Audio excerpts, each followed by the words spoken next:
Assalamu alaikum. Bienvenue à tous sur notre chaîne Walladhina Utul Ilma Darajat. Aujourd'hui, nous allons continuer avec les agents intercalants, les dérivés de l'anthracène bisantrène. On va commencer par parler sur le développement de la molécule bisantrène. Alors, puisque la mitoxantrone avait pour effet indésirable l'induction de leucémie secondaire, les chercheurs ont poursuivi la modulation des anthracyclines.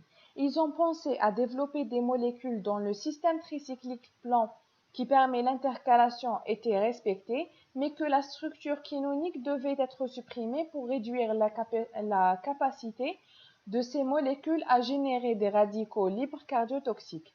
C'est ainsi qu'une nouvelle molécule a été introduite dans la liste des agents intercalants, le bisantrène.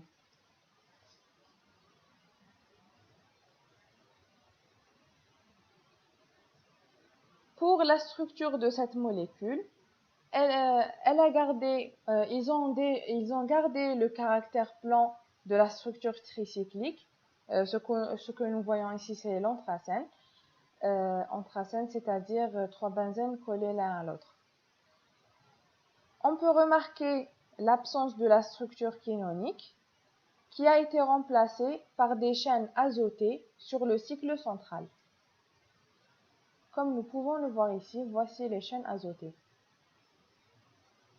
qui seront capables d'établir des liaisons hydrogènes avec l'ADN.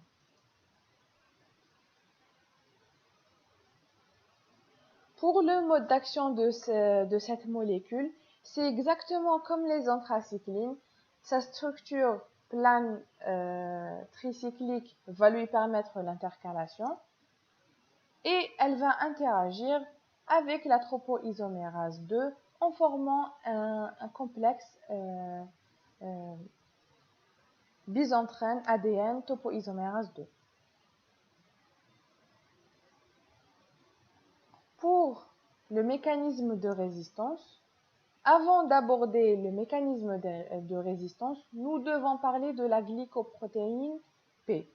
La glycoprotéine P est une protéine de la membrane cellulaire qui pompe les substances étrangères hors des cellules, c'est-à-dire pompe à efflux dépendante de l'ATP. Comme on peut le voir ici, voici notre substance, notre substrat médicament. La glycoprotéine P va utiliser l'ATP pour faire sortir le substrat en dehors de la cellule.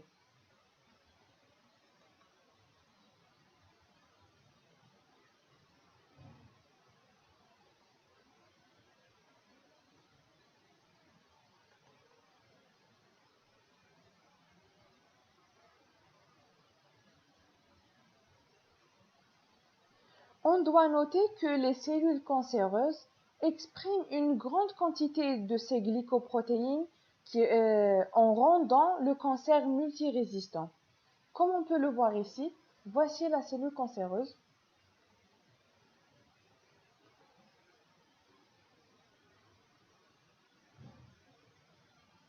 La glycoprotéine P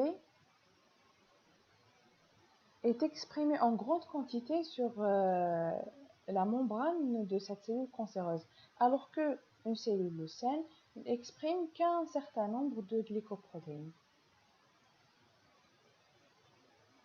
De plus, il faut noter que le bisantrène est une drogue dite substrat de la glycoprotéine P, telle que l'interaction bisantrène-protéine P fait principalement intervenir les liaisons hydrogènes, donc ça va augmenter les points d'ancrage et donc augmente l'affinité et donc augmente le degré de résistance.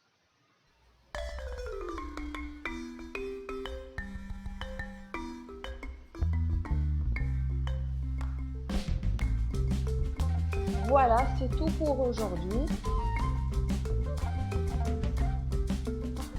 Attendez-nous dans la prochaine vidéo, Inch'Allah, qui va traiter les agents scindants.